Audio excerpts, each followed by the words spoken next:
vector OA is 3, 5 and vector AB is 1, 4.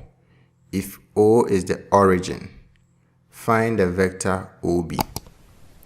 This is a multiple choice question, and so we will solve the question, and after that we will pick the correct option. The vector AB is equal to the position vector of B, which is given by the vector OB, minus the position vector of A, which is given by the vector OA. We have the vector AB as 1, 4 and the vector OA as 3, 5.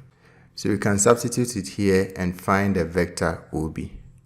The vector AB is 1, 4 and the vector OA is 3, 5. So you have 1, 4 is equal to the vector OB minus 3, 5. So the vector OB will be equal to 1, 4 plus 3, 5. 1 plus 3 will give us 4. 4 plus 5 will give us 9.